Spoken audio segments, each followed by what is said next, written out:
The last time we met, we covered an astonishing 539,800,000,000 years worth of history. And if you look at the spiral, we're down into that, see that second row at the outside end of it, where it says Mesozoic. I don't know if you can read that, but that's where we are. All the rest of this is what we covered in the last meeting. But as we saw, there were such big gaps in time and such long periods of time that it took for events to take place. It went fairly quickly. We talked about the formation of the earth and moved through the evolution of 6 of Baba's kingdoms. Okay, name the kingdoms for me in order. Stone. Metal. Worms. No, not yet. Vegetable. Worm. Fish. Birds. And mammals, which we're going to get to today. Very good.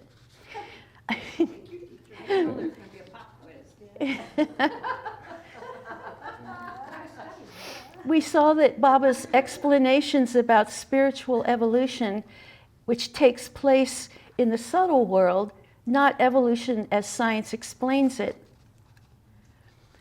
which takes place in the physical or gross world. This is why some of Baba's explanations are so very perplexing, because science can only describe what it sees and can measure empirically in physical form, and we just don't have the spiritual capabilities to see what lies beyond our limited perspectives. Still, science mirrors Baba's explanations of subtle world evolution in significant ways, but the gross world evolution that it observes takes place in a much more dynamic manner. It's not tidy like Baba's explanations are, with one kingdom following after the last, one after another. Each new kingdom adds a new level of complexity as plants and creatures interact. And they're not competing. What we're learning is that they're not competing as Darwin thought, but rather cooperating to ensure their mutual survival. It's kind of like a very complex and unpredictable science experiment, sometimes trial and error, but ultimately mostly successful experiment that has no foreseeable ending, and we, as the observers, are part of the experiment. So we ended with the bird kingdom last time, and one of the concepts that Baba introduced was that of seats, which we talked about, but I thought it might be a good thing to for us to review it. And I need someone to come up here to do a reading. Sorry, you have to come up to the microphone. I can't bring the microphone to you. And this guy was my mentor throughout this whole process, and he's the one who provided all of the fossils that are on the table and that I'll be showing you.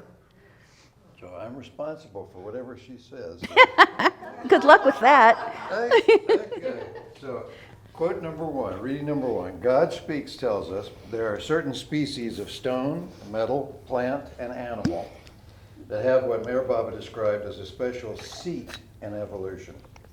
These key species of forms are mostly those that are milestones on the evolutionary road, and they mark the first and last of a certain general class of species of forms.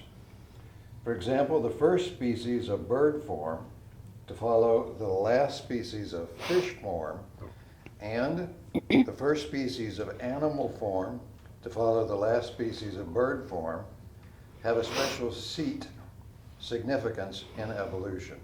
And that was from God Speaks. And Beams from Mayor Baba on the Spiritual Panorama further explains the significance of seats. Quote, an interesting fact which needs mention is that at the transition from one species to another species, there is for every such transition a subspecies of a form which is double-faced. It can, as it were, not only look in two opposite directions, but move into opposite directions. With equal facility, it can retain its contact both with the species from which it is disengaging and with the new species into which it is becoming molded. This intermediate form has to be able to move backwards and forwards. It is absolutely necessary for transitions from one species into another. Thank you. Do we know what that means, moving backwards and forwards? Well, I was just yes. thinking of Winnie's wheelchair. Well, Baba said the crab was one of the species. Baba talked about crabs, and think about it, they can even move sideways, but they can live in the sand and in the water. In the case of moving the transition from fish to birds, you have a duck, which can float on the water and lays its eggs on the ground. So those are the kinds of species that we're talking about. But Can a duck go backwards? probably, I never seen one. I know they can go sideways. Maybe they turn sideways and go backwards. I don't know. That's a good question. But it's very confusing to me because in some places he talks about the seats being on the cusp between one species and another, but then he names animals that can't possibly, at least in my gross world stupidity, I can't see working, like the dog, which we're going to get to much later. Another of the concepts we looked at during that meeting was the Barzak. I got to get comfortable here. This is not working. I'm afraid I'm going to fall off the stool if I'm not careful. Put your computer on the table and just get rid of the podium and sit at the table. Well, I think this is all right. I think I'll get used to it. If I fall over, you'll know what happened. Another of the concepts we looked at during that meeting was the Barzak, an Arabic word that can mean a connection or bridge between two things. It appears to correspond with the seats that Baba named, those points where one species marked the transition from one kingdom to another. But none of our sources documents that Baba ever used that word, although he might have, as it has been used by several disciples, including Ivy Deuce and Phyllis Frederick. Baba names the turkey as the seat for birds. And I reintroduce my Thanksgiving turkey here, who doesn't fit Baba's description of the last bird species, unless turkeys are descended from, cassowaries or something. So it's really confusing, and I don't honestly understand some of it, so don't be surprised if you go away not understanding it either, because I can't necessarily explain it properly.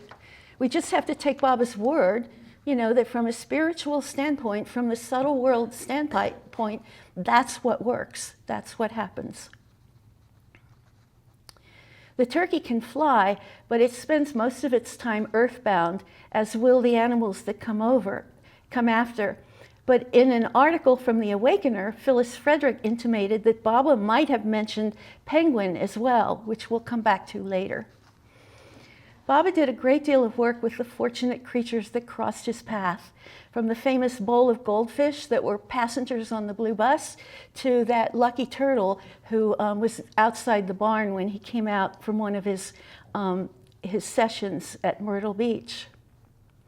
His pet birds included Moti the peacock and Mitu the parrot, as well as baby parrots, mynas, and salunkis, which are pretty little Indian songbirds, I think, that the women love to raise. He had a golden oriole, and then there's the story of the hoopoe that literally died at his feet in Bangalore.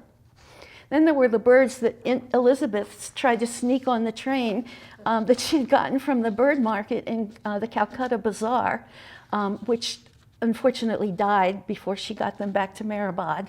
And of course, there were the visits to the zoos during the Blue Bus tours. And I think we all remember this wonderful story of the birds just coming alive and singing for Baba all at one time during his visit to the aviary at the London Zoo.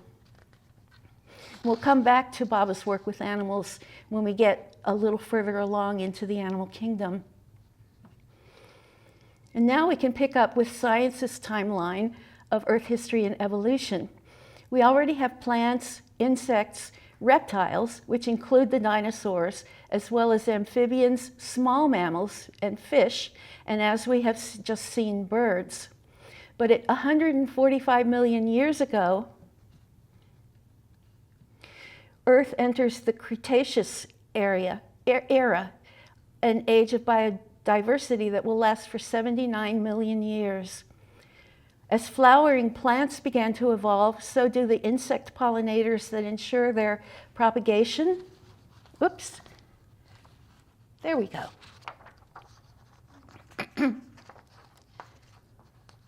The magnolias evolved before the bees did. They were and still pollinated by beetles. And according to the U.S. Department of Agriculture, beetles are responsible for pollinating 88% of the 240,000 flowering plants on the planet, which is astonishing. The first pollinator that comes to our minds is always the honeybee. I'm ignoring you guys, I don't mean to do that. But beetles are just as important. So I guess we shouldn't panic when we see them in our gardens, because they're really helping us, they really are.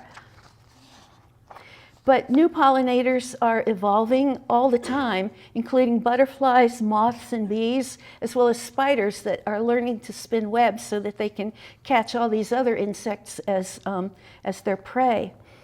And the first social species appear from underground, which were termites and ants. Socially, that is, within their own kind, because they're mortal enemies to this day. So now we come to the birth of the animal kingdom. The 100 million year mark ushers in the rise of the large mammals and the birth of the animal kingdom. Baba's seventh and last kingdom, whose element is, who remembers? Tej, which is fire, exactly. Baba says that they are endowed with life, sensation, and power of voluntary locomotion. Theirs is the fifth and last turn from the folded bodies of the birds to fully upright. Baba names what animal as the first most animal in this kingdom? Kangaroo. Who's got the kangaroo? Bring him on. Thank you. As he goes bounding onto the board, and we're going to put him. Outback. Huh? Right there in the outback. Yep. No, the animals that are inside are the ones that Baba mentioned specifically, because he didn't mention all of them. It was very inconsistent in the way he mentioned the first and last most species. But the ones inside are ones that he specifically mentioned, and the ones on the outside represent all of the other kingdoms that he talked about.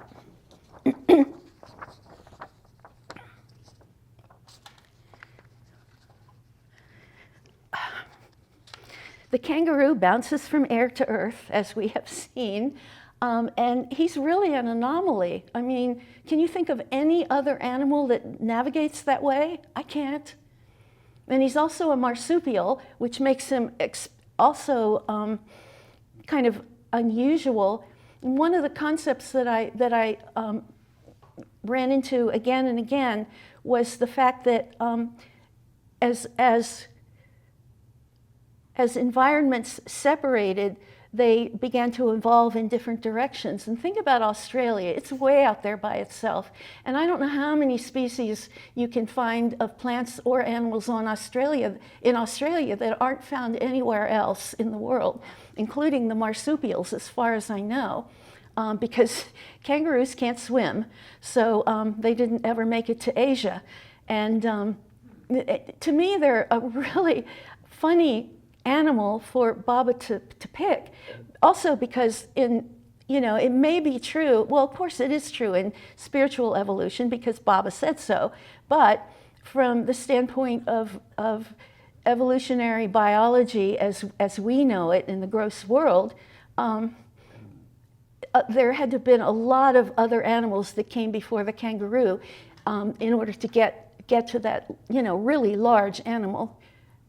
There are kangaroo rats in Arizona. Do they really hop? But they're not marsupials. They're not marsupials. What is the marsupial? Mm, They have a pouch. they have the pouch. Oh, they have a pouch. Yeah, that they can carry their young around in. There are other kinds of marsupials. I mean, there are other animals who are marsupials. There's lots of them, but they're mostly in Australia. What animal did Baba name as the lastmost in the animal kingdom? Dog? No, that's where we get confused. Is that an ape? An ape, a monkey. Did anybody get the chimpanzee? Yay. That's why I knew it was an ape. I looked at it. So this guy goes at this end of the mammals, but we have a lot more to talk about. Of course, there is that story about Baba's search for the perfect primate. Do you remember that? I talked about it in the Blue Bus tours. Most of the monkeys that he was presented with had no special response to him. They just kind of sat there in their cages and didn't respond to him at all, which is really a shame on their parts because he... Just like us. Until he found Jumpy, that tiny pocket monkey in the animal market in Calcutta, who practically flew into his arms the moment he was released from his cage. And I think I have a picture here. Oh, why are we not moving forward? We're stuck. What do I do? Go backwards It won't go backwards either. when it's not on the seat. I think I waited too long to, something must have gone to sleep.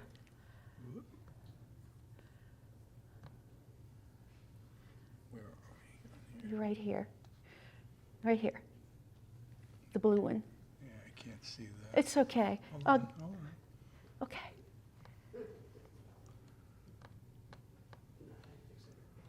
Okay, here we go.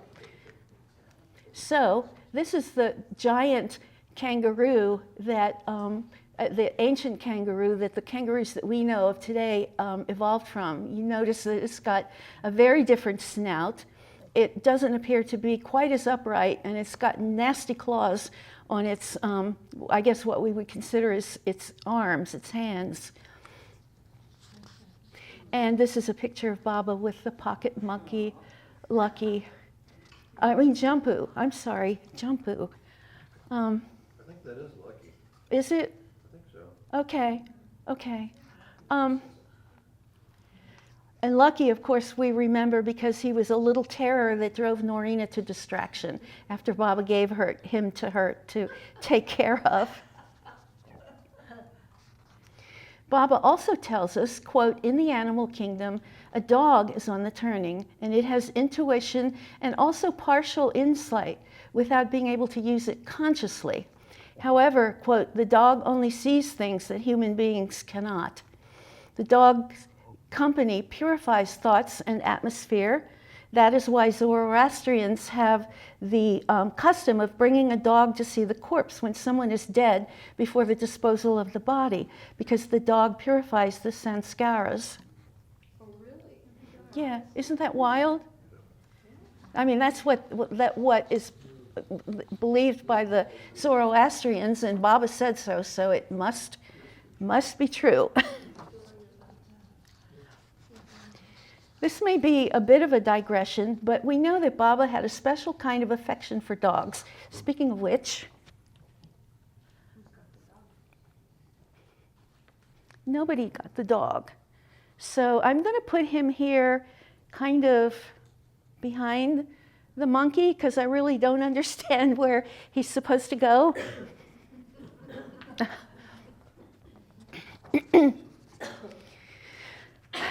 We know that Baba kept a succession of canines, including Canute, which was a white Siberian husky that was given to him by Anita De Caro. Chum, the watchdog that was so protective of his master that he once tried to bite Rano when she reached under Baba's chair to straighten his sandals. Foundy, a Newfoundland that he gave to Elizabeth. Chummy, as opposed to Chum. I guess Baba just liked that name. Chummy was a golden Cocker Spaniel, just to name but a few of them. And Merwan Jasawala recalled that there were 3 Merzad dogs, Moti, which means pearl, and Barkus and Raleigh, whose names really don't need any translation. Barkus, get it? Sorry. Baba's last dog was an emaciated puppy. Bless his heart, he wandered into Mandalay Hall when all the men were gathered there, and the men, Erich wanted to shoo him away and get rid of him, but Baba insisted that they didn't, and they kept him, and they ended up calling him Ramu, which means playful, because he was so good at performing tricks. Baba said that when a master touches a dead animal, it takes a human life in its next incarnation. And indeed, he told Elizabeth that Kippy, her beloved Boston Terrier, was going to come back in its next incarnation, in its next life as a yogi. He said that the elephant in the Pune Zoo would also be human in its next life. It wasn't dead yet. Wow, I didn't hear that, but I guess he must have touched her. Did he touch her? Sure. Yeah. It's such a lovely story about her. Was she the one who bowed okay, maybe it was a circus, but Margaret tells a story about Baba taking the women to a circus, and there was an elephant. And they went around to look at the animals after the circus presentation was over, and the elephant was chained, but she started doing her dance again for Baba, which is just... Didn't she garland him too? Didn't she take I never heard that. I think that might be a stretch, but maybe the one in Pune garlanded him, but I've never heard that. I'll have to try and track that down. That would be pretty phenomenal. too much time to do that? Okay. And Baba also did a lot of extraordinary but secret work in seclusion with the puppy Warrior during World War II. And I thought it would be interesting to hear exactly what he said about that work. So I have a second reading. Would someone like to come up and read it? I will. Okay, come on up.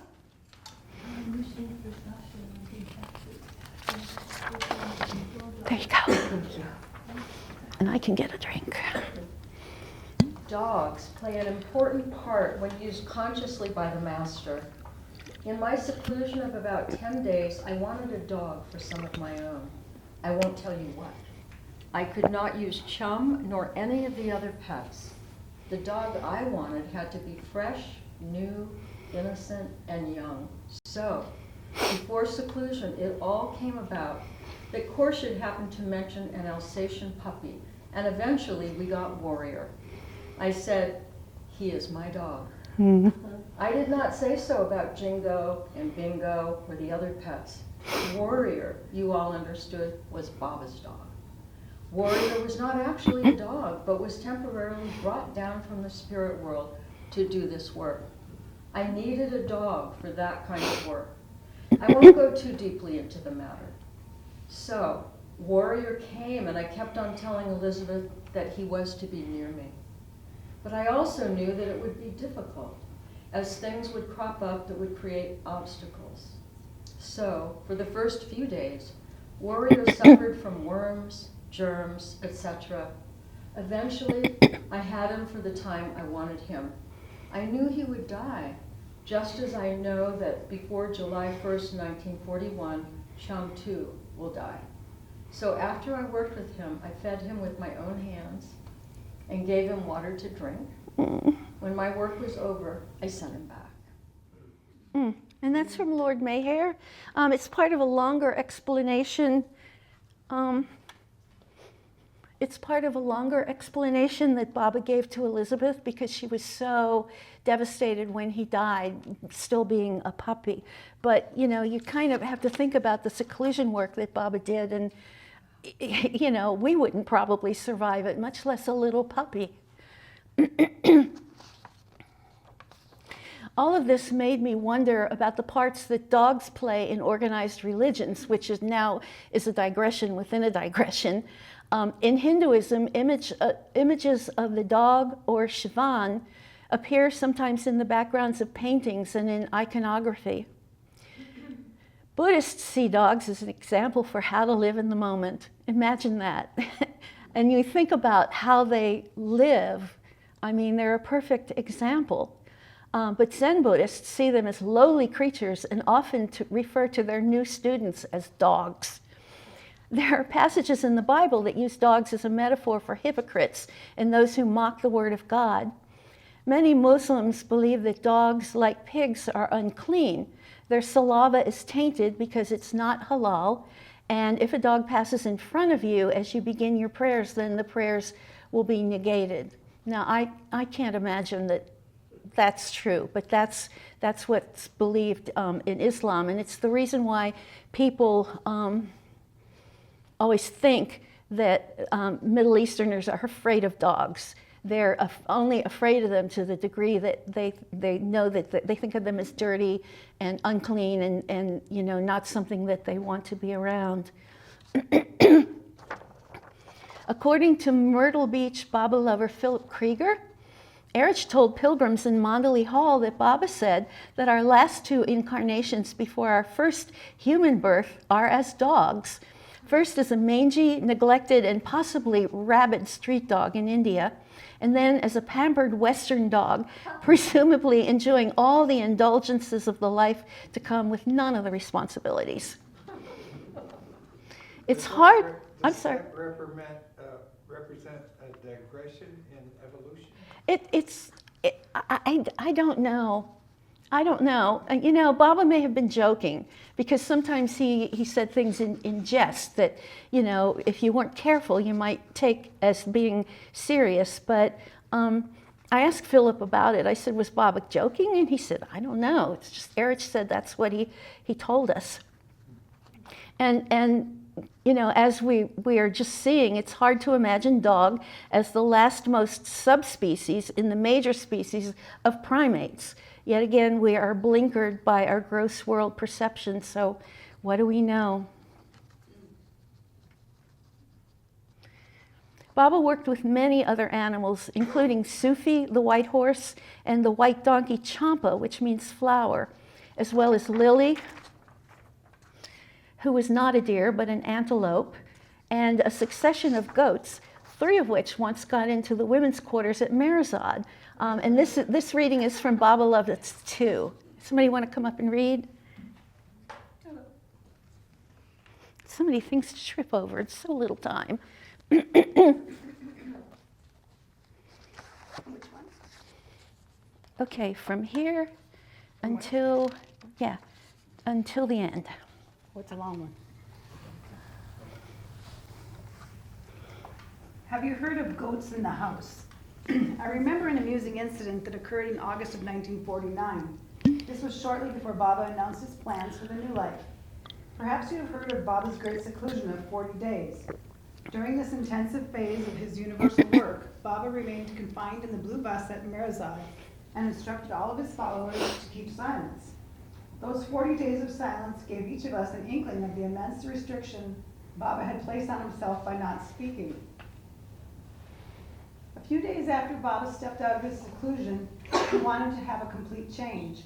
With 1 or 2 of the Mandalay, he took Mani, Goher, Meru, and myself to Satara to get away from everything and relax. Considering the heavy monsoon rains, the weather was beautiful with intervals of bright sunshine pushing away the dark and heavy clouds. We were happy that Baba seemed to be relaxed and was enjoying the change of scenery. One afternoon, just after his lunch, Baba left the dining room table to go wash his hands. He had hardly stepped out of the room when we heard his imperative clap. Immediately, we girls rushed to the adjoining room to see what Baba wanted. And there Baba stood, the master showman, pointing dramatically at 3 goats standing on Goher's bed, nodding drowsily. Baba was acting as if he had conjured up those 3 goats out of a hat, just for our entertainment. It was too funny for words. Baba, with a naughty gleam in his beautiful brown eyes, and with flair of a magician, gestured, "What will Goher have on her bed next?"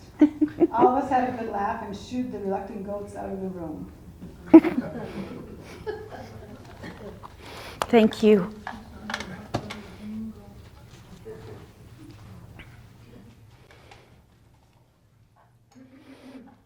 Irene Billow recalled having to give one of the goats enemas because Baba fed it with the most, continually fed it with the most choice tidbits from the table until it got sick and it got constipated. And so then she would have to perform salt enemas, which I think is real service to the avatar. I'm glad I didn't have to perform. Baba also had a pair of English bull calves that the women nurtured in the menagerie on the hill until they grew too big and had to be moved to Lower Mehrabad. And later, of course, we know that they pulled the caravan in the New Life, and we can be pretty sure that they came back as humans too. Returning to our evolutionary time of events, over the next 34 million years, seismic events foretell the separation of the supercontinent Pangaea, which we talked about last time. Pangaea was a supercontinent that formed when all of the smaller bodies of land and continents that had been kind of floating all around for millions of years, that all somehow came together. And on the left, you can see what it looked like. And I don't know if you can read you probably can't read it, but it shows which parts of the world it's separated into. There's North China, Siberia. Maybe I can try and point them out.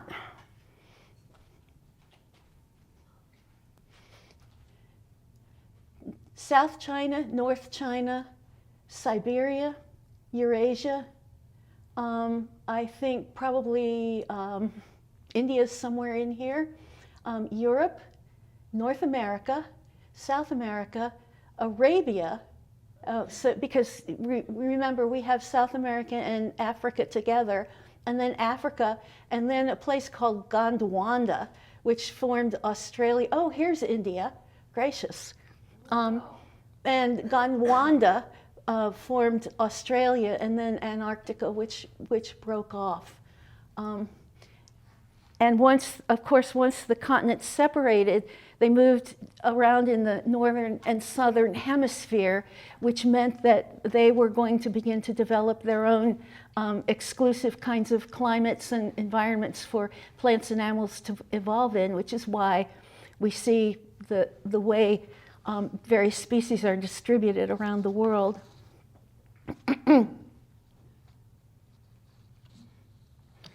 The other thing here's Pangaea with the countries named, but again, you probably can't read it because we can't magnify it to the whole size.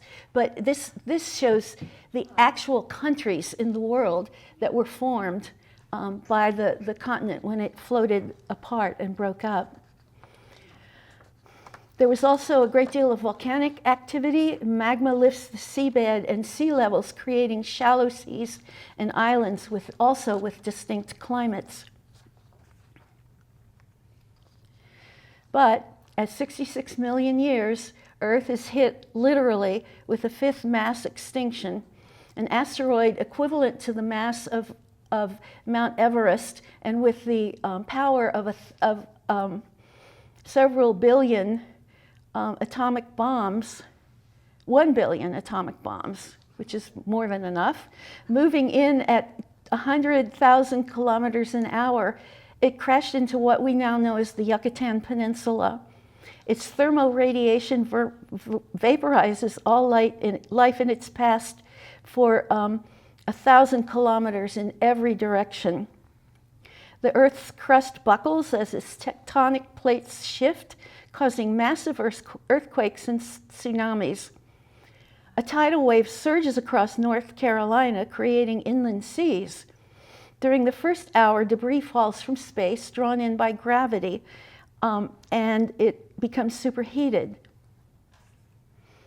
Many animals, including the dinosaurs, were cooked alive in 400-degree centigrade heat.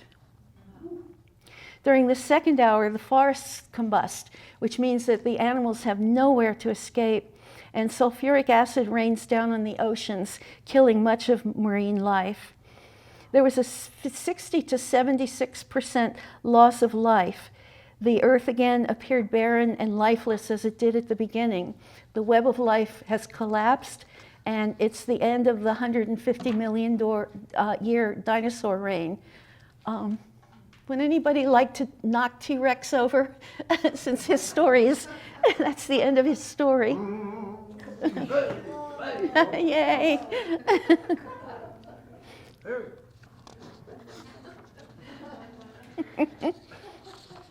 Did it make you feel like God?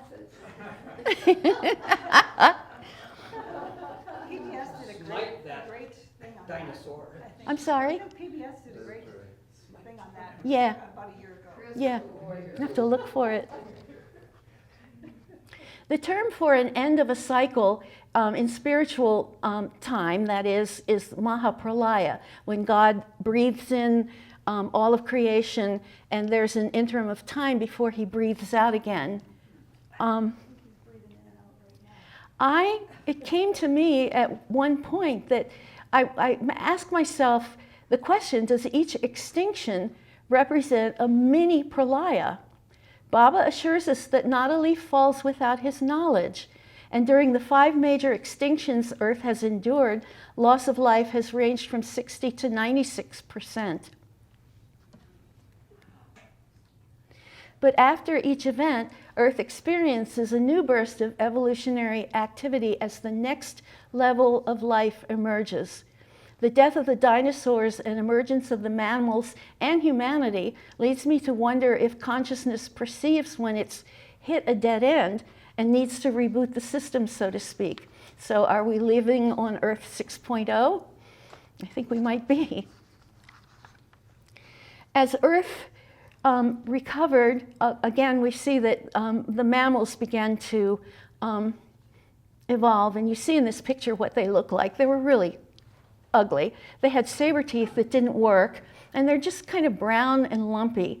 You know, at this point, consciousness isn't worried about aesthetics. It's worried about making functional bodies and brains so that the animals can survive. And survival is always the first instinct of any animal. I'll bet they were pretty to each other. Huh? I'll bet they were pretty to each other. I'm sure they were.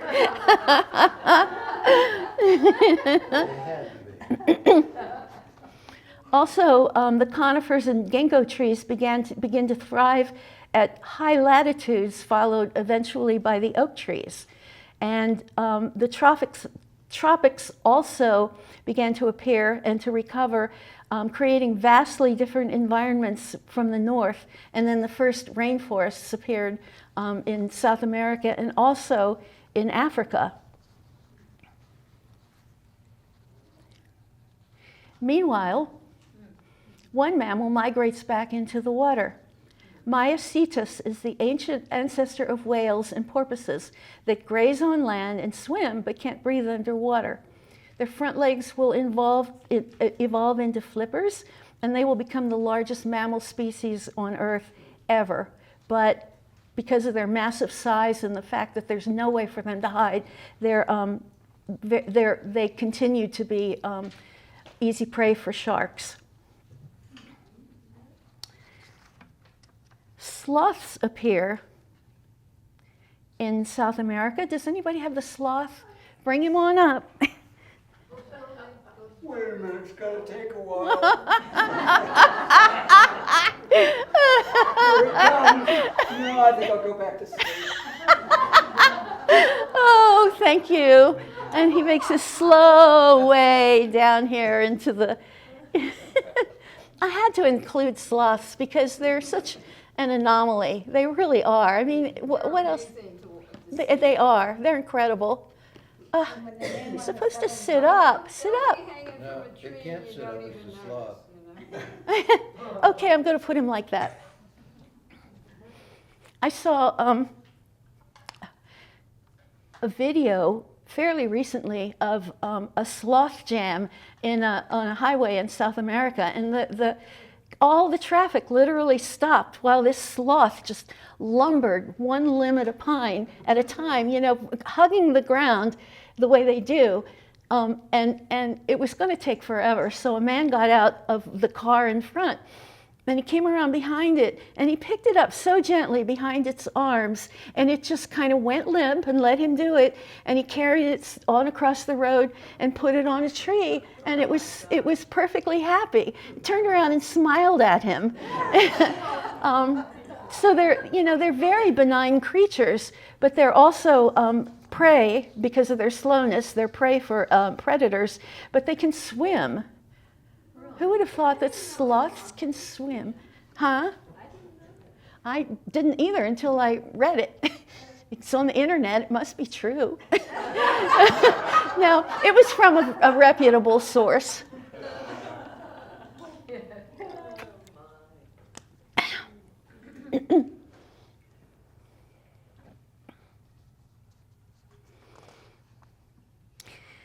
And they are, as you see, descended from these tree sloths, which stood 20 feet tall and were as big as elephants. So they've really come down quite a bit to the benign creatures that we know today. They're most closely related to anteaters, and to me, they're a true evolutionary curiosity. I mean, there's nothing like a sloth.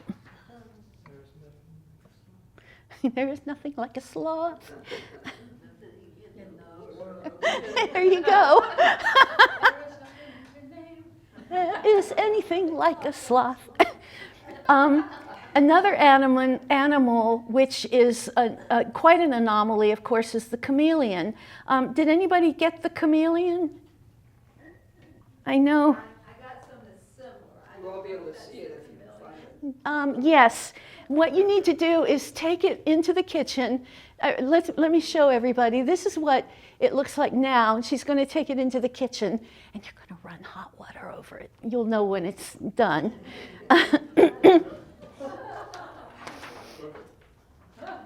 Actually, yeah, boiling water, boiled chameleon, yum. I think everybody would agree that it's one of evolution's most fascinating creatures. The earliest chameleon fossil was found in China, but these old world reptiles are probably far older and probably originated in Africa. Little is known, even at this time, about their ability to change colors.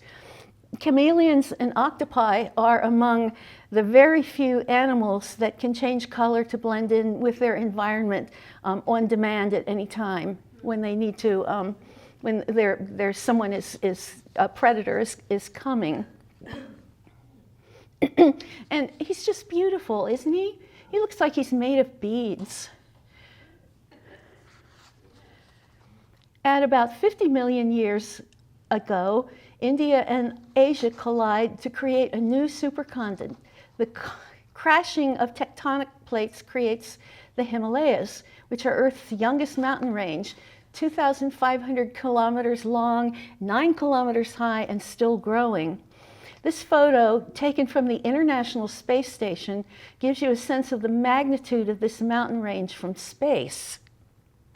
Adapting to this harsh, cold, vertical environment, some lowland cats evolve into Himalayan snow leopards. Did somebody got the snow leopard, right? The little white leopard? Who's got it? That's him. There we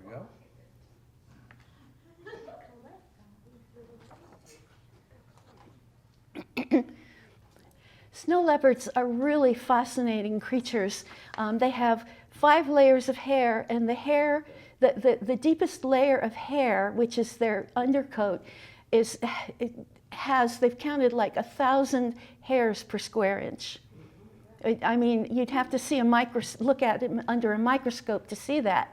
They have blue eyes because of the bright light in the snow. And the other thing I love about them is they have these really long, bushy tails that they can wrap around themselves. They need them for balance, of course, for climbing vertical and really dangerous environments. But at night when they go to sleep and curl up, they can wrap their tail around themselves to keep their face warm, which I think is really interesting. Their cubs require longer nurturing to provide training for such a challenging environment. Stealthy and powerful, they are the apex predators of the Himalayas, and you can see this guy leaping onto his prey on the left. It's just an extraordinary photograph.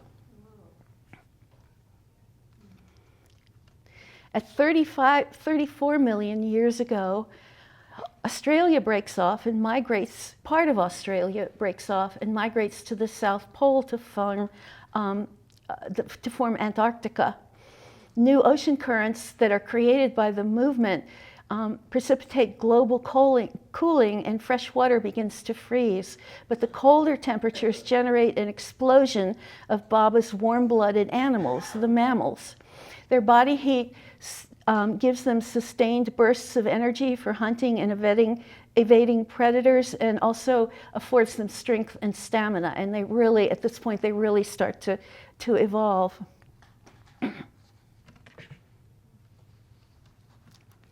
A mere million years later, a minor extinction event occurs, which is called the Great Drying. Northern hemisphere conditions become harsher, and some plants begin to die. Wildfires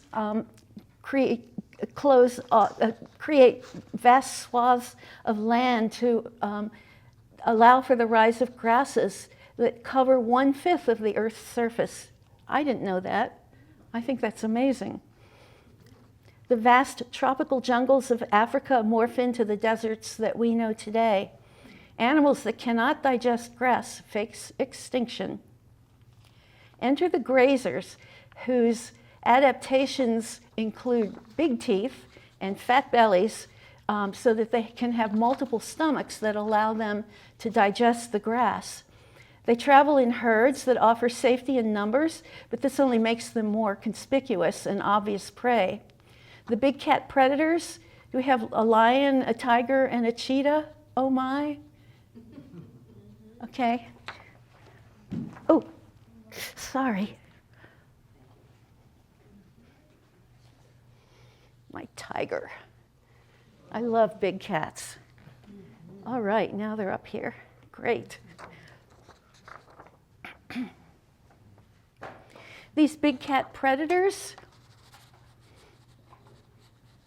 which have been evolving for the past 175 million years, get smarter. They become very creative, and they begin to hunt in teams, and they learn to split the herds when hunting. And if you've ever seen, on a documentary, you've seen especially lions hunting, mostly the females that do the work, and they will come in from different sides and confuse the herd so that they don't know what direction to run in.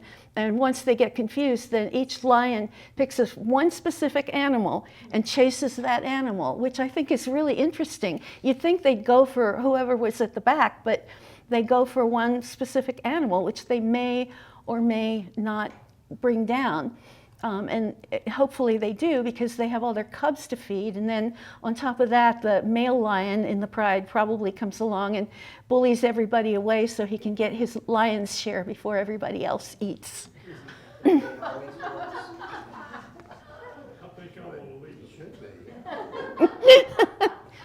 The ancestors of giraffes began to evolve long necks to reach the acacia leaves that grazers can't reach. And they are the only animal to evolve in such a manner. Did anybody get the giraffe? Okay. I love giraffes.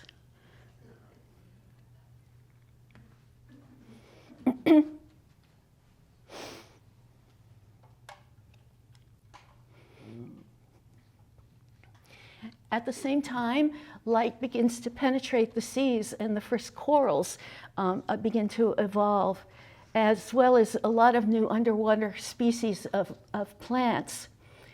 Ivy Deuce identified coral as the Barzak between minerals in the stone kingdom and the vegetable kingdom. Coral is the product of small polyps that secrete calcium carbonate a mineral that hardens into the formations that are the foundations for coral reefs. But polyps are classified as marine invertebrates, not plants. So here we have what appears to be a connection between stone and worm, which is the first kingdom that includes what we consider to be animals. It's still a Barzak, just not the way that Ivy envisioned it. Other survivors of the Great Drying include the sharks, as well as newly evolving sea turtles and many new fish as they move from shallow water and out into the ocean to continue to evolve there. Penguins. Who doesn't love a penguin? Survivors of the Great Drying, come on up. I don't have it. You said- I do, yeah, because we didn't want him to get broken. I'm going to put him there. Come on up for your reading. I know. That's why I didn't have him standing up, because I can't stand it. It's distracting when his head does that. Let's see. Penguins proliferate in the southern hemisphere and swim to Antarctica, where what were their wings, birds' wings, devolve back into flippers for swimming, which is aided by their streamlined bodies. They're warm-blooded, however, so that they can incubate and hatch their young in extreme cold. A footnote in Creation and Its Causes states, in an article published in 1972, Phyllis Frederick, editor of The Awakener, after relating an encounter between Baba and a penguin in the Bronx Zoo in 1952, which was an irresistible digression that I had to follow up on. I finally found it in Darwin Shaw's memoir, As Only God Can Love.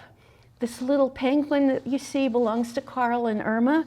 And last week, when I handed out the 7 readings, guess who got the reading about the penguin? That Baba. Come on up. Come on up. Am I going to read something? Yes. You're going to read about penguins. Do penguins have knees? Probably not. Knees. Okay, what am I reading? You're reading this. I'm sorry. Okay. There. Since it was in July, the weather was pleasantly warm, and we were relaxed with Baba as we enjoyed moving along in the park-like surroundings and looking over the many animals in the zoo. When we wheeled Baba into the room where the penguins were kept, Baba had us stop in front of the big closed-in case where the Arctic birds were provided with an environment simulating their native habitat. There was ice and flowing water where the birds could dive in and swim. Some of them were just standing on a ledge, but one large one was strutting along as though he were quite important. Baba smiled and, looking up at me, pointed at this big penguin. I smiled too and said, "He's the chairman of the board." Baba smiled in agreement.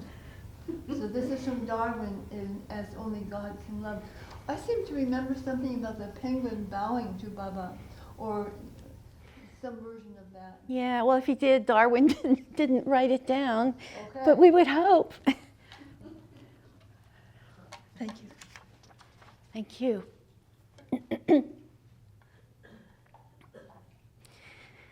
This incident prompted Phyllis to observe, quote, "Don't forget, Baba said that the penguin is the Barzak, or last bird form, also the most intelligent of all birds." But Ward concludes, quote, "Phyllis does not exactly specify that Baba said this on this occasion, and if not, when did he? Without this information, their information on Barzaks must remain in doubt." It seems to me that the penguin would be between the fish and the bird. Yes, that's what I thought too. And I was just getting to that because when you think about it, penguins are really outliers in the kingdom, in the bird kingdom. They're thickly feathered but flightless birds with flippers rather than wings that spend. What's going on? Okay. Okay. They have flippers rather than wings, and they spend most of their lives in the sea, swimming in a great loop, leaving their breeding grounds and feeding on fish, like fish, in open water, but returning to breed in this very same place exactly 1 year later. Maybe that's why they fascinated us that much. Well, probably that and the way they waddle. I mean, really, who doesn't love a penguin? That movie, March of the Penguins, that came out a number of years ago, was so magnificent. How they stood there, the male stood there over the egg while the female. Yeah, they take turns. They take turns. It's really wonderful. And the other wonderful thing is that there are a lot of gay penguin couples, apparently. And in the zoos, if the zookeepers recognize that, they'll take an egg from an abandoned egg, or I don't know if they can lay 2 eggs at a time, but they give them an egg and they still nurture it together. 2 male penguins will nurture an egg and the baby penguin that hatches, which is just really wonderful. I'd like to tell that story to the Supreme Court. Wouldn't you? Oops. Also at this time, the primates began evolving into baboons, coming down to be from the treetops to become ground dwellers, which was what allowed them to begin to stand upright. They're also growing larger and stronger, forming troops that compete for food and territory, and developing the social intelligence needed for human evolution. There's a story that I didn't include in here, but I thought about it this morning. There's a program there's a program on Netflix. I think it's called The Kingdom, but I'm not sure.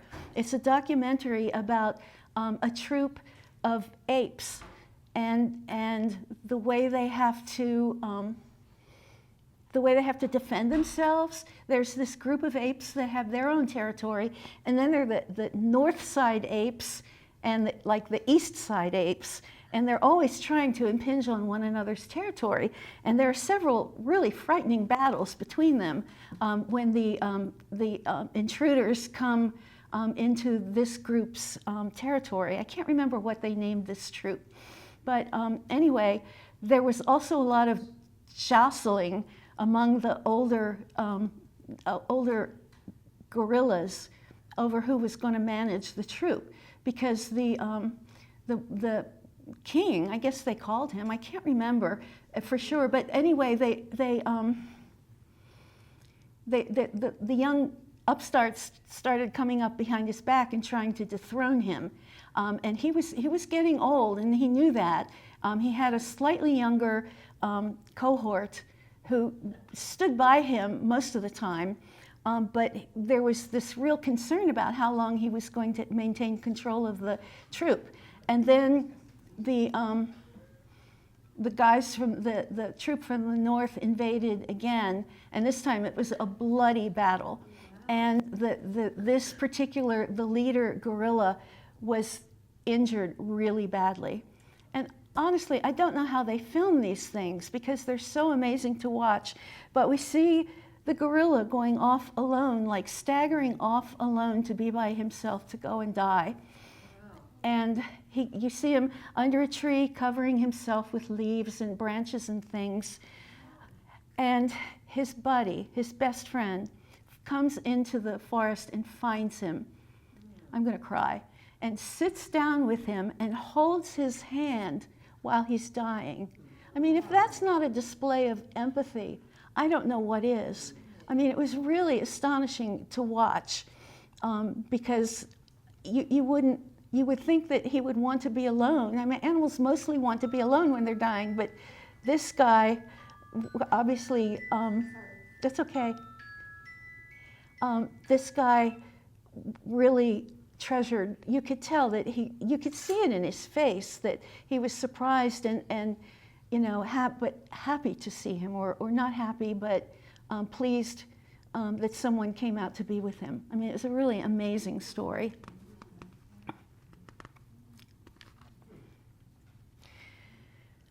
Sea creatures continue to evolve, including sand dollars, or sand cookies, as they're called in New Zealand, which made me wonder if they're sand biscuits in Australia. Sand bickies.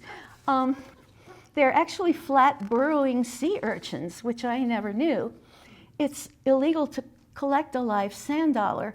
The sand dollars that we collect on the beach, the white ones, are actually just their skeletons.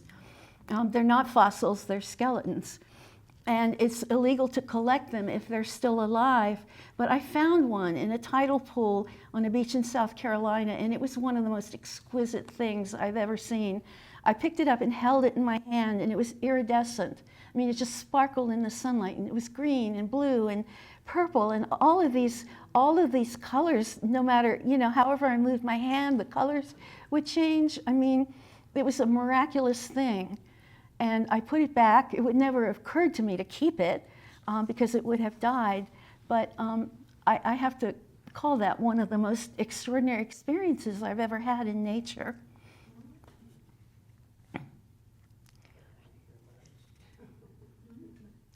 We used to collect them as kids, go out to the sandbar. Uh-huh. Hundreds of them to sell to tourists. But not live ones, please. Oh, yeah, they were, Oh, God. back in the 60s. 'Cause they were We didn't know any better, did we? We just didn't know any better. A lot of people still don't. Yeah, you're right. About 2.5 million years ago, there is a minor extinction event, which I think maybe sounds kind of like a euphemism. It sounds almost more like a major extinction event. But changes in the Earth's orbit cause fluctuations in the ocean currents, and temperatures drop. Before this, 90% of the planet was too warm for ice to form. Now there are no summers to melt the previous winter snow and ice, and so it compacts into ice sheets several kilometers deep. Most of the Earth's water is frozen, and deserts double in size, and this will last for 20 million years. Life is frozen out of existence in the northern hemisphere. You can see in this illustration how far south the ice moved. The only animals that can really survive are cold-blooded reptiles, and there will be at least 50 cycles of ice melt and epic floods following the fifth mass extinction, the last one of which we know as the Ice Age. Somebody has a mammoth. I know, because they picked him up by his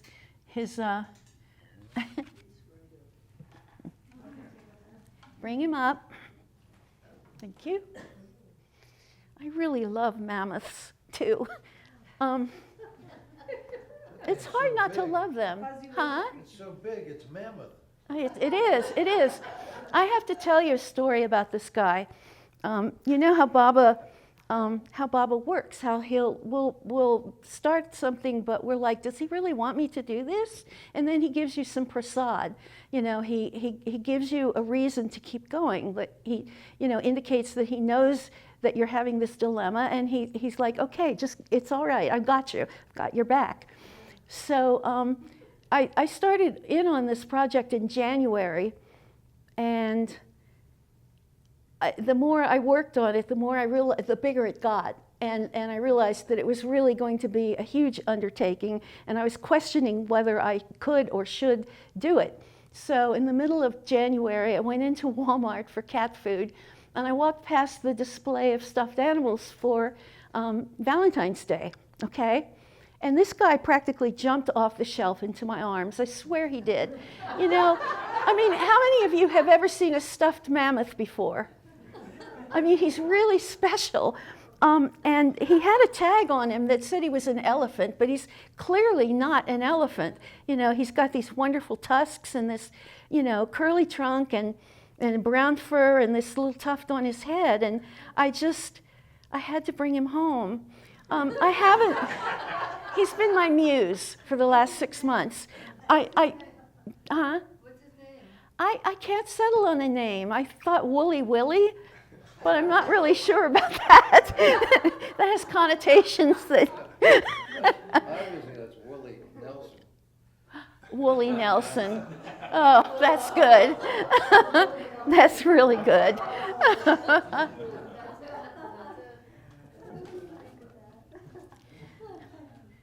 The mammoths were the ancestors of elephants which had migrated from Africa millions of years before, during the time that Pangea was still together, before Pangea started to break up. Their thick coats are made up of 5 different kinds of hair, allowing them to survive in the cold. They are already forming matriarchal societies with the females and young to ensure safety, and they're also by now accustomed to long migrations. And when you think about it, a migration from, you know, Africa to North America would have been fairly a big undertaking. And of course, they didn't know where they were going. You know, we think of elephant migrations now. They're seasonal, and they're migrating for water, and then they migrate back somewhere else. But this is extraordinary because they just were on the move, and they didn't know what was ahead of them. But as long as the environment supported them, they just kept going. Kind of like us. Hmm? Kind of like us. Yeah, kind of like us. Their chief predators are the cave lions, and you can see a cave lion here on one side. They were very fierce. They were light-colored. They didn't have ruffs like the lions that we see today. And on the other side is what people mistakenly call a saber-toothed tiger. It's actually a saber-toothed cat. It's not related to tigers, and it's only very distantly related to the big cats that we know today. So they were enemies. They were enemies, yeah, because they preyed on the same animals. They were both apex predators, but they were not meant to survive because at 16 million years, Earth experiences what's called an environmental event, which was a highly selective extinction that lasted for 6,000 years.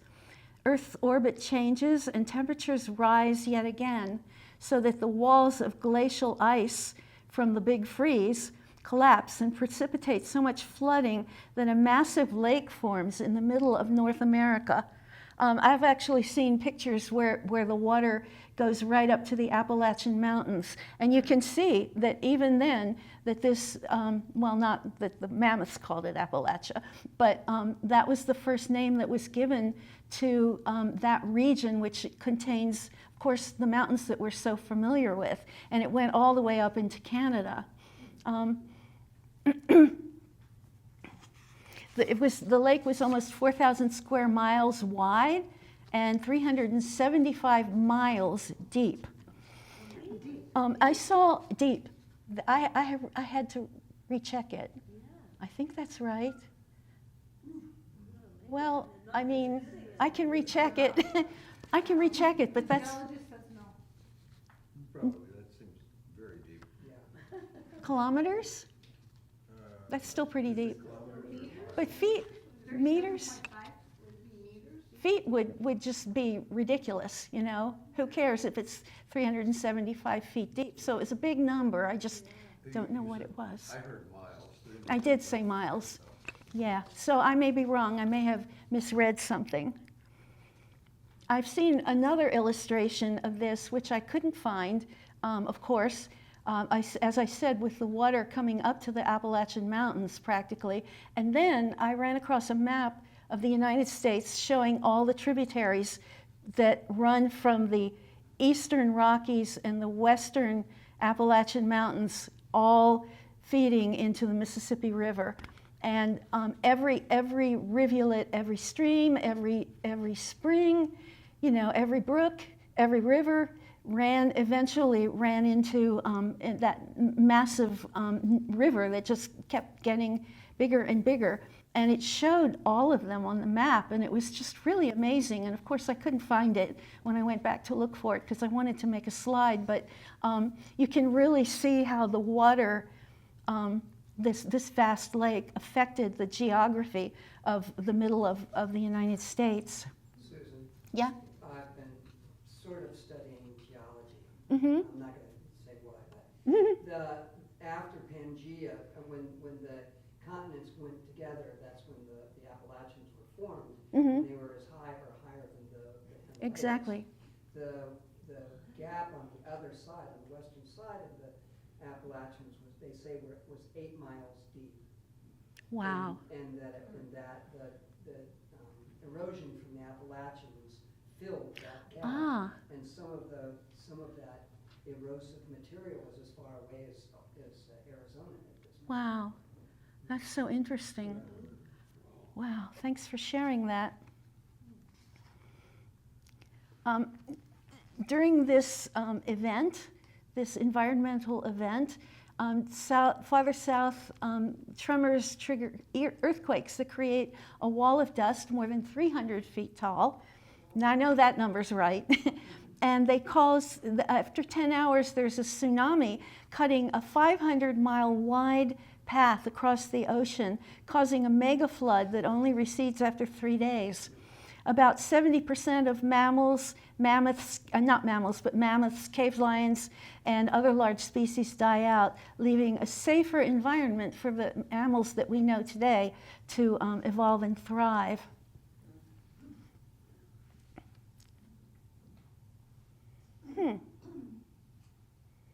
I don't know why he's there. He's in the wrong place.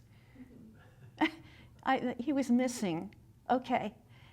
We also see here how the baboons are displaying social intelligence and they spend a lot of time nurturing their infants. I think the gestation is 8 months. Does that sound right?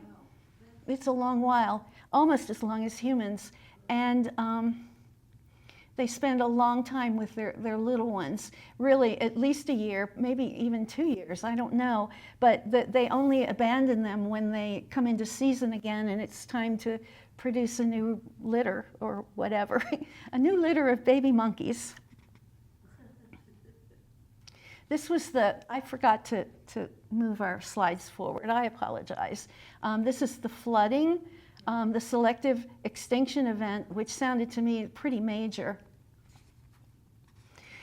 At just over 1 million years ago, we enter the Holocene epoch, the one in which we are living now. By 9,700 BCE, after a gap of 15 million years, balance returns. Earth's climates and weather patterns finally stabilize, the rain regulates, and the forests regenerate, and the species continue to emerge and to evolve. And the primates thrive at the same time. At the same time, the most intelligent but persistently destructive apex predator in evolutionary history is arriving, and that would be us, the humans, who have brought us to the brink of a 6th mass extinction. We'll talk about this in the next presentation when we look specifically at human evolution and see how Baba spelled it out for us in the screenplay for how it all happened. So that's what I have that's written.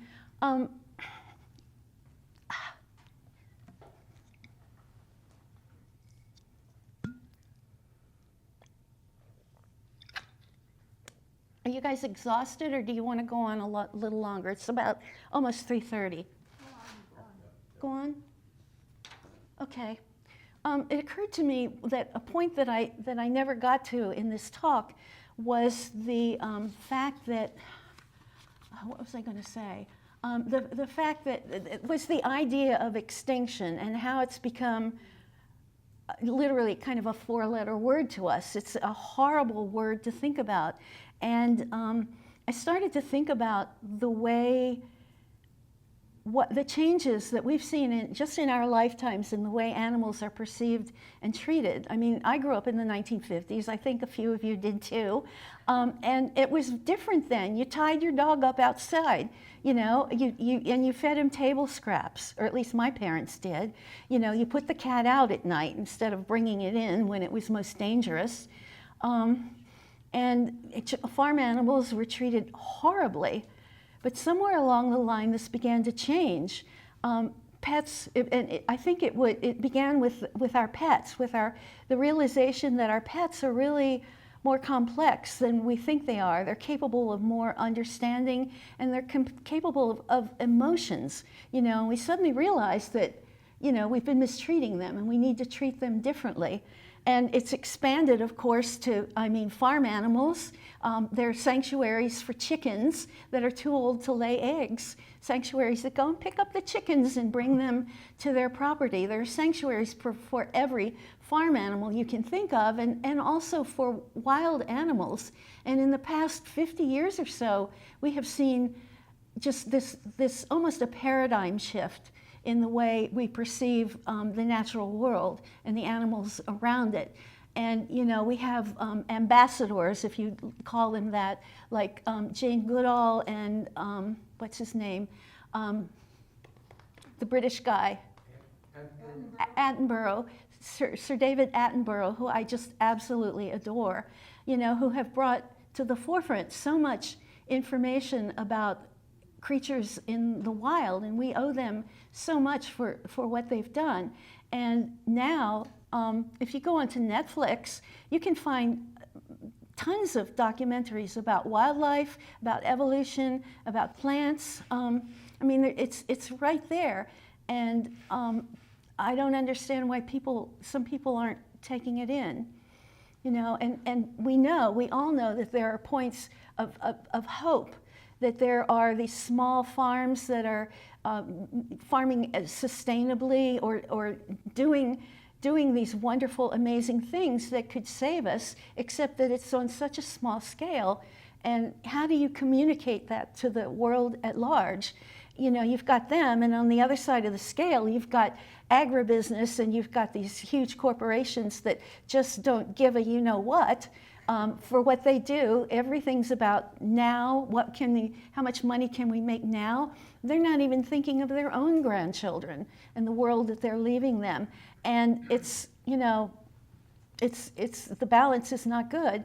And we're probably headed for a crash, as much as I hate to say it. And I mean, I meant to ask you guys to tell me what you think. I didn't mean to talk that much, but maybe we could have a discussion about how things are changing positively and negatively. Can I just add one thing to what you said? Yeah. Back up a little bit. You said in the 50s we were doing this, but if you look at Native Americans, they always honored. No, I'm talking about white middle-class people who could afford to have pets. I mean, it's. Yeah, but to me the question goes back to the difference between. Yes, the two. it does, exactly. You're exactly right, and I hadn't thought about that. Other comments or observations?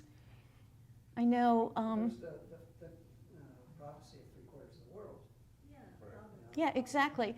Let's And push the reset button. of course, we saw heard in the first talk that if you average out the loss of life in the 5 previous extinctions, it comes to 75%. And that's the number that just grabbed me and set me on this course to do all this research.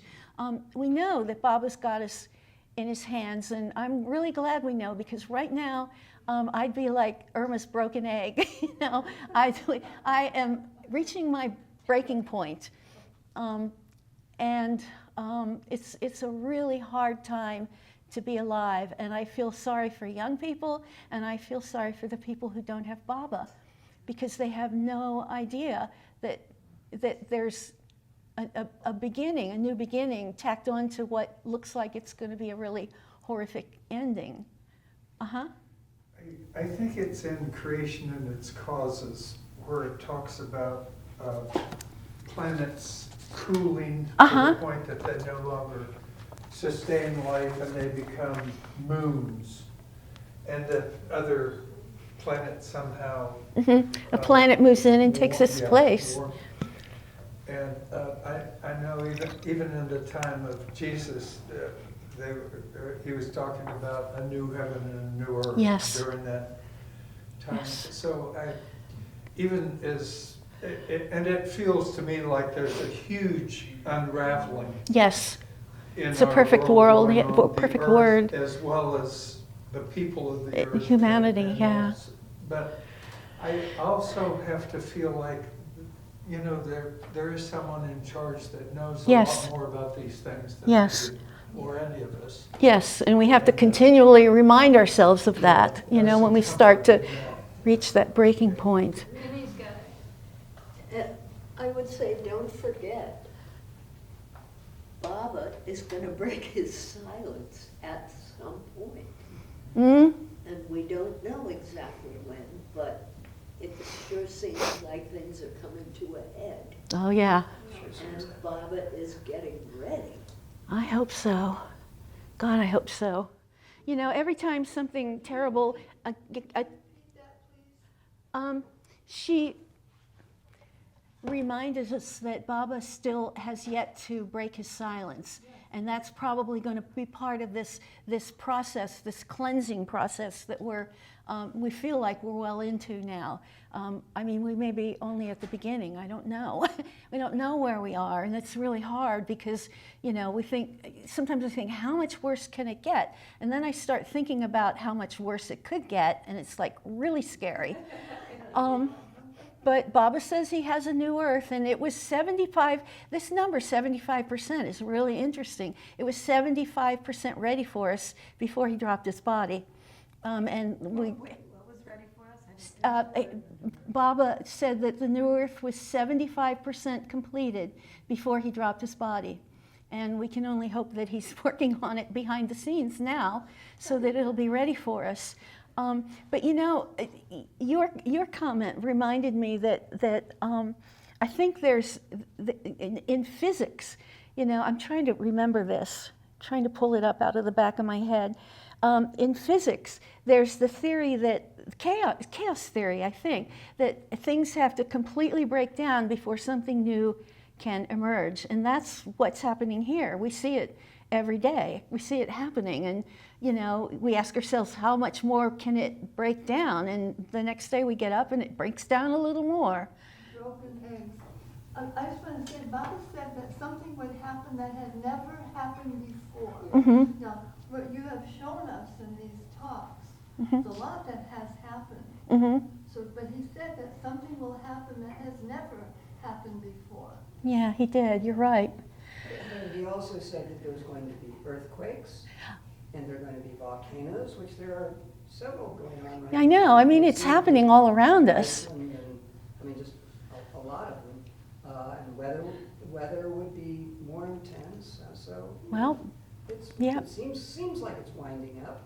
Yeah, it sure feels like it, doesn't it? Yeah. Winding up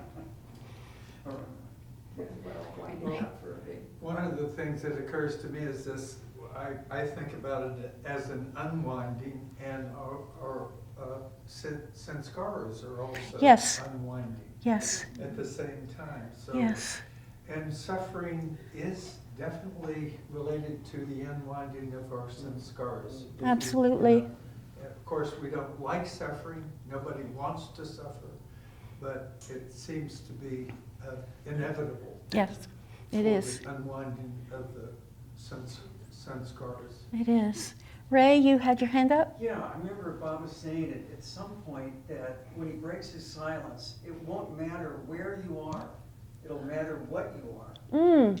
So clean ourselves up. And what was his recurring message? Don't worry. Be happy. Yeah. That's the only thing we can grab onto right now, that and his Daman, Do your best We have to, and you know, that's a good reminder, because I don't know about you all, but I feel completely helpless and hopeless when it comes to thinking about what's happening in the world, and even if I did this or did that, what difference would it make? But then there's also the butterfly theory, that a butterfly flutters its wings and the ramifications are unimaginable. So, you know, each of those good little things that we try to do we have to believe that they make a difference. We have to believe that they help us, help the world. Other comments? Just how fortunate we are that we have him. I know. We know that there's a plan, and, you know, he's in charge. Yes. He told us not to worry. It's really hard not to worry. Mm-hmm. To be in the world and not of it, Mm-hmm. because you get sucked in. It's, you know, it's Mm-hmm. very dramatic, and it's sort of set up and designed to suck us into the Mm-hmm. Of course. melodrama. Yeah. And, you know, and that's a dilemma. That's a dilemma that we face. You know, what does that mean to try our best? You know, I mean, in the face of so many devastating problems, you know, but Baba says stay above it. So do you work? Some people, you know, take that to mean that they need to work as hard as they can to try and combat some of these things. Other people, you know, take a deep breath and stand back and watch it. And I think both of those responses and everything in between them are appropriate, as long as we keep in mind that we're trying our best for Baba and leaving the rest to him. Phil. I've heard that Baba had said the one thing God doesn't forgive is hypocrisy. Mm-hmm. You heard that? Yes, absolutely. Well, he's showing us Uh-huh. right now Mm-hmm. ultimate hypocrisy. Yeah, you're right. And so we have to figure out a way to deal with that and not be affected by it. Mm-hmm. And not worry. And not worry. Go ahead, I Hugh. think from a perspective of how to help ourselves not worry, if you look at Chinese philosophy and how they view change, Mm-hmm. all change happens in cycles. So Yes. in fact, we're cycling back through what looked like 1934, Mm-hmm. all right? And so the behavior patterns are the same, the public reactions are the same. And so for me, when I look at that, I try to step aside from it and say, how do I hold on to me? Mm. And I don't mean that in a selfish protection Sure. way.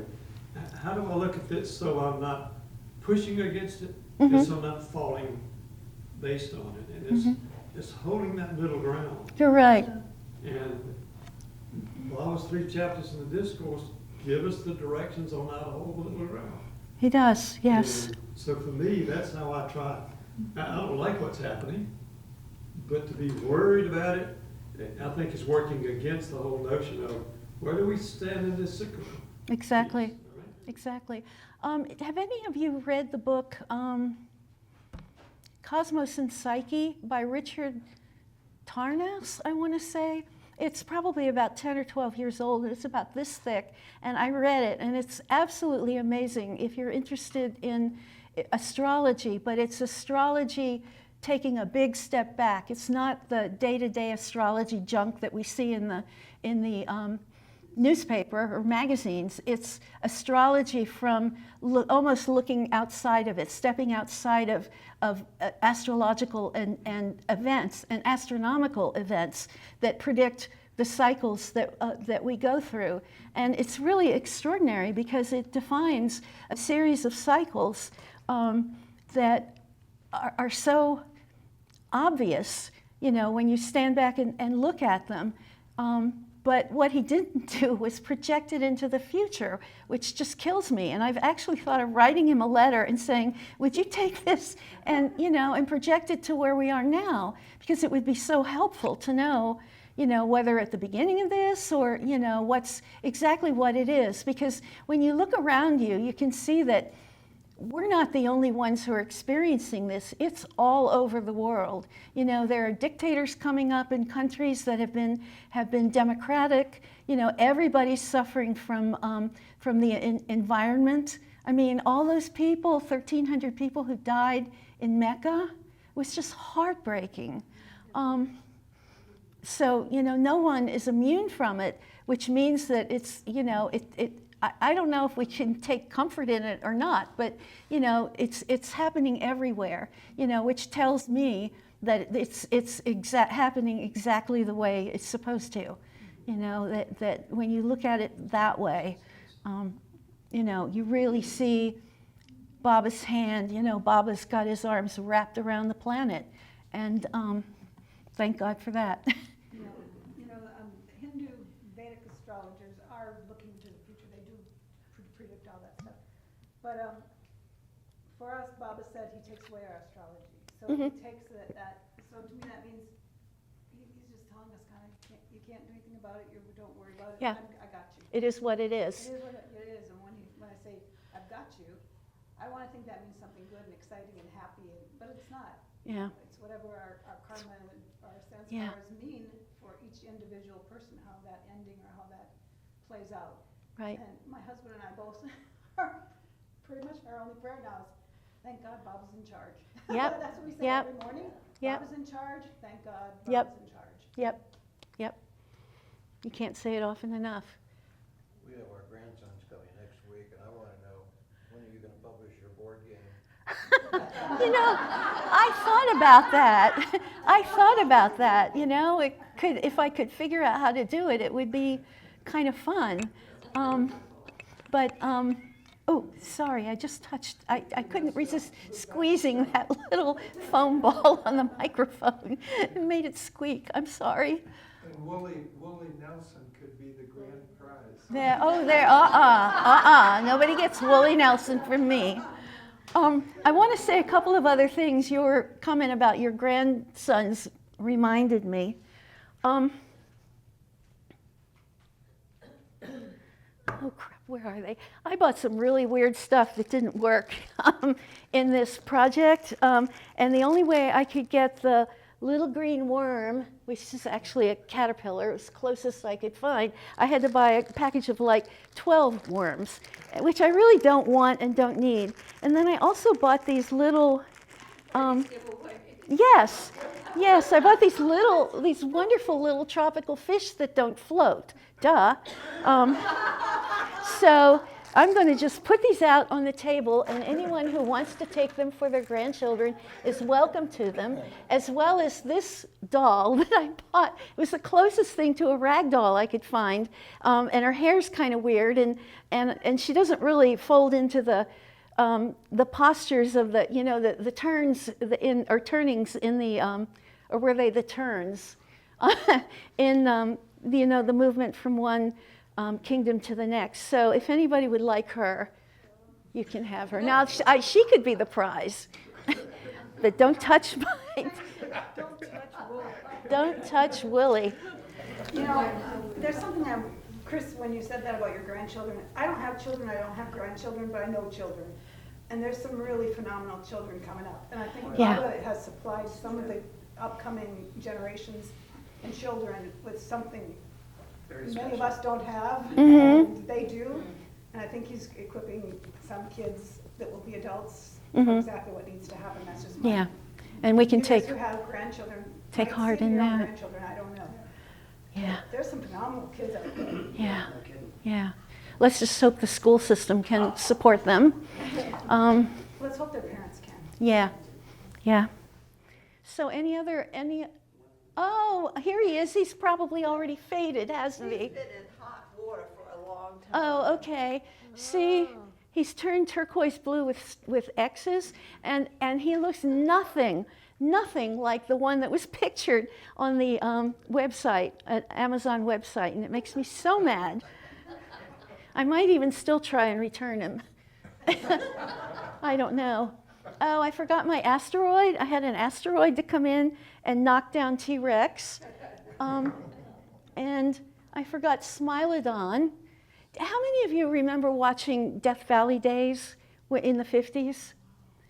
Remember, there were, I swear to God, there were mammoths and there were what we call the saber-toothed tigers in there. That was my first introduction to this kind of stuff. And I have this vivid memory, so, you know, I don't think I'm making it up. Does anybody else remember watching Death Valley Days? Oh, I remember watching it, I don't remember that though. I swear I do. Let's see, Smilodon needs to get knocked down too because he didn't make it. And my zebra. I forgot about my zebra. Did you catch that picture of the poor zebra pulling the carriage? Oh, God. The British were like the worst when it came to how they treated the animals that made it back live. There was a little monkey, maybe chimpanzee, in the London Zoo at the time that Darwin was working on his book. And I can't remember what they called her, but they dressed her up like a little girl, like a little Victorian girl, and taught her how to pour tea. The monkey? The monkey. I know, and people would come to see her, you know, at certain times of the day, she'd have tea. And it was like they couldn't deal with her wildness. They had to make her into one of us. And it's disgusting, really. But that anthropomorphizing, it occurs a lot today.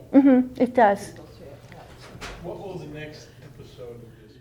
The next episode will be human evolution from the scientific standpoint and what Baba said about it. And we're going to look at some of the things that he wrote in how it all happened. We are not going to be talking about Atma, okay? We're not going that deep. That's Ward's purview. You know, we're going to deal with the I don't want to say the easier stuff, but the more accessible aspects of the things that Baba told us. And when is that one? That one is, it's the end of July. We're in July, aren't we? It's the beginning of July. August 2nd. August 2nd. And then we had to tack another date on, which is at the last Sunday in August for the last meeting, which will be very different from all of these, but it's going to be about how Baba's creation nurtures us and the things that we love and appreciate about it. Must be August 4th. The second Is it the 4th? Friday. Okay, then it would be the 4th. I'm sorry. And one other thing, I'm like kind of uncomfortable doing this, but I talked to several people and they thought it was okay. I spent a ton of money on all these critters and the background and this big circle in the middle that I had to have specially cut. And I don't know what it added up to because I was afraid to add it up. But if anybody would like to make a small donation toward my zoo, our zoo, and all the other things here, I would greatly appreciate it. I put a basket there, you can put it in there and I won't look. If you don't want to give anything, that's fine. But if you can, it would really be helpful. Bring the basket each time. Huh? Bring the basket each time. Okay. Because some people have credit cards and not cash. Okay. All right, I'll bring it next time. Thank you, Susan. You're welcome. You're welcome. This is so much fun. And this one, each presentation gets easier, kind of. And this one was a lot of fun. Marion, to give you. I saw this cartoon in the New Yorker that absolutely cracked me up. Ladies. Yes. Ladies. Ladies. Ladies. Ladies. You can go back to your conversation in a second, but I forgot something that's really funny. I saw this cartoon in the New Yorker, and the caption is "Why the Dinosaurs Had to Die," and the drawing is of a T-Rex, who had arms like this, and he's got a cell phone in this hand, and he can't reach it, and that's why they had to die. I thought it was so funny. I wish I could have found it and put it on a slide, but it's long gone.